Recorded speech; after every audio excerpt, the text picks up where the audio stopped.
Your party dashes in from the streets at the entrance of the courtyard of the manor itself. That's when the lightning strikes. The shadows give way for a moment. And at the top of the stairs, you see an ogre magi already completing the arc. Alright, so first things first, today's been a late start to the game day. I already told the gang not to show up till 2 because, little man here's having a tooth problem.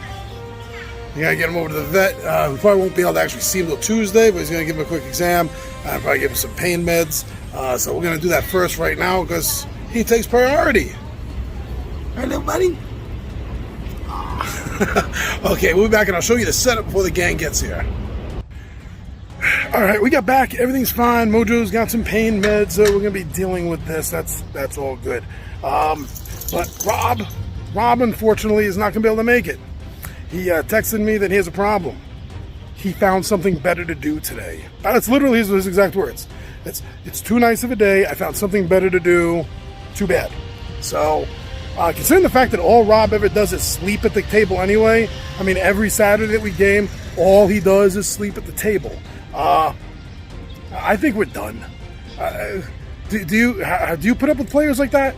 Players that are constantly asleep at the table, constantly not showing up because they had something better to do at the last minute. Somebody invited them to something they thought was more exciting than sitting around playing D&D, regardless of the fact that we're in the middle, literally of a cliffhanger, right?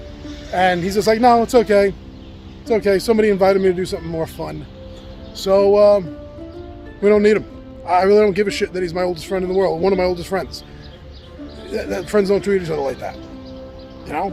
So, if he keeps finding better things to do, then obviously he doesn't want to be here. So I'm good saying goodbye. So you won't be seeing him anymore. Not that you ever really do on video anyway. Alright, gotta get back inside. Almost finished walking Moxie now. I woke Mojo separately when I got back from the vet. So now it's time to go do that. Alright, have fun. Alright, as promised, the table reveal. Alright, let's do a little flip here. Alright, so this is where they ended things off, where this 120-foot waterfall is, and they were all looking down it, and little do they know, an invisible Djurgr had popped up. That's how things are going to start this game, actually, right behind Smorky. Alright, so here is the build, here is everything that we have. We had Eamon, the fighter, Malgrave the Necromancer. We're back checking out the rock, the graffiti on it, and then boom, we got a big surprise as several Djurgrs and our white friend with giant skeletons has made a return. So the 20-sided warrior should be here in a moment, and then I'll let them give you a recap of everything that happened last game. Alright. Respectable is all anyone asks for at the end of the day. Alright, so here we are, rough morning, but I've given you a couple of updates. So we got the crew here, we got the Rye Man. We got, I don't want to call you New Fish anymore, you've been here too long, Andrew. I have to come up with a new nickname for you. You got Ren, good to see you, brother. What's up, man? And we got Kai back in the house, looking very metal, if I do say so myself. Oh yeah, thank you. That's true. So here we go. As I was saying earlier, this is the setup. I already showed you everything. Now to hear from the gang. Yep. And what got them in this position. Well, Rye. So starting off, we kind of ended. Oh, and by the way, yes.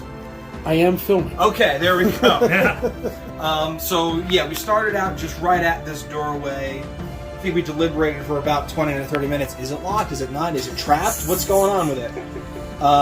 Finally deciding, I think it was just open. We just decided to push the door. Just open the door, and it wasn't locked.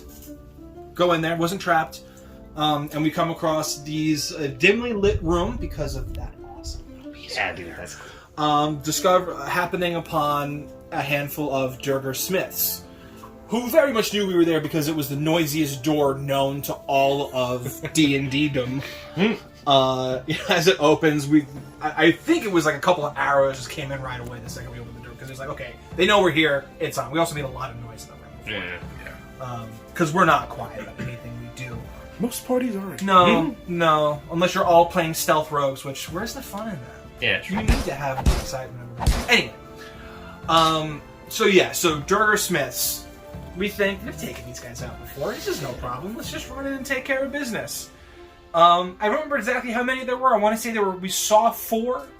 I think it was like 4 or 5. yeah. Yeah. I think there were 2 at the actual forge. Yeah. 2 like off to the side. So we work our way in. We see they're across the bridges. I believe. Kyle, I'm sorry, I can't remember your elf's name. Thandor. Thandor takes a shot at a couple spells, we're shot at another one. Turns out about half of them were illusions. Yeah, So that was fun. yeah, well, because they sucked up our best rolls. They took all our best rolls. We're like, oh, we're steamrolling through these guys again. We fought the other Durgars. There was no problem. We're gonna fight these guys, and oh, they're not real. And Rinrick starts to panic because it's like, wait a minute, I do the illusions around. That's me. That's my thing. And so now it's like, okay, so what's happening? Is this a spellcaster? Is this just like, are we high on something? And I think we did end up discovering there was, and Durgars we found out have the ability to naturally turn invisible. It's not through a spell per se. It's a magical effect that they have as part of their. Yeah, they had a Durgar magic. And there was a user, but Durgar then magic turned user. invisible, and of course, got away. Got away. As we saw the footprints in Another one. We were tracking him for a good long time. Down the riverbank. Lost him somewhere over here, but we think. Actually, before I even get to that point, having experienced this once before, we see a bunch of rats come running up in the opposite direction from where we're going. So Rinrick, being able to speak to burrowing animals, starts frantically trying to catch one of these things. And he gets his hands on one. And so, once per day, you can do it 3 times a day, once per day, speak to burrowing animals, starts talking to the rat, who asked for food. First he asked me not to kill him, that's what I'm not going to kill you. So he asked me not to hurt him, I'm not going to hurt you. Then he asked me to feed him, so I fed him. He asked me to feed him more. I fed him more. He asked for more. I gave him more. A gluttonous rat. A gluttonous Yeah. rat. Who would have thunk? And so I started asking him, hey, did you see someone come this way? Did you see another one like that bipedal come this way? And he starts to talk. And then we hear chittering from the other side of the riverbank. And he stops talking. And the rat jumps out of my hand and leaves.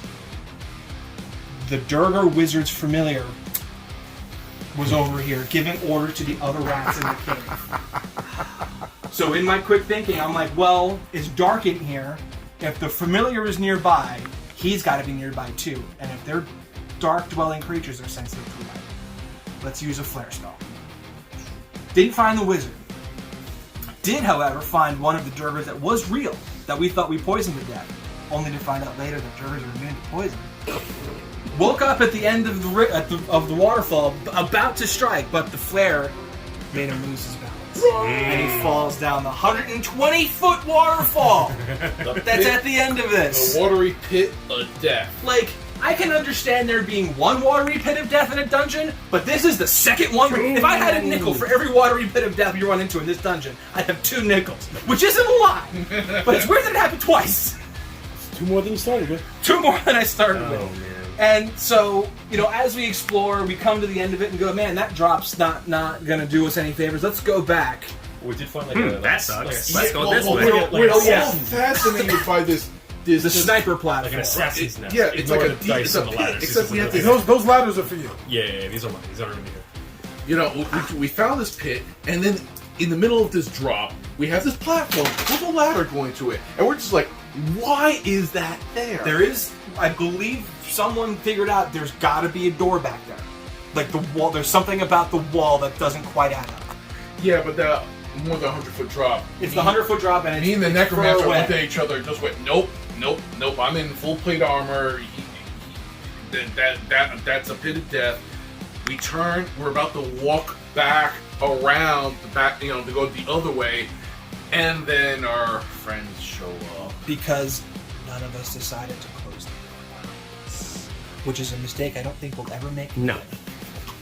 Well, if we survive this, we won't make that mistake. If we, and there'll be a very odd reason why the next characters we roll will be like, let's just close the door. They won't know Pipe why. them shut. They won't know why they want to close doors, but they just get this tingling that they want to close doors behind them from now on. Something from the spirits of beyond tell them shut the door. Oh, and our old friends showed up. Yes. Oh, yes. Yes. So we have Durgers, we have spellcasters, we have undead, we have wights, we have all manner of it is a who's who of like who a we've darn ticked off bestiary this down entire this end here. Like, I wouldn't be surprised if hanging up here, Grunch is hanging out up here, just watching, laughing at us. So just to let you know, the ceiling is about 20 feet higher than the top of those arches. Okay. Good to know. Just to let you know. Okay. And I think with that, we're ready that- to start today's So call it like. Yeah. Yeah, Give or take. Yeah, okay.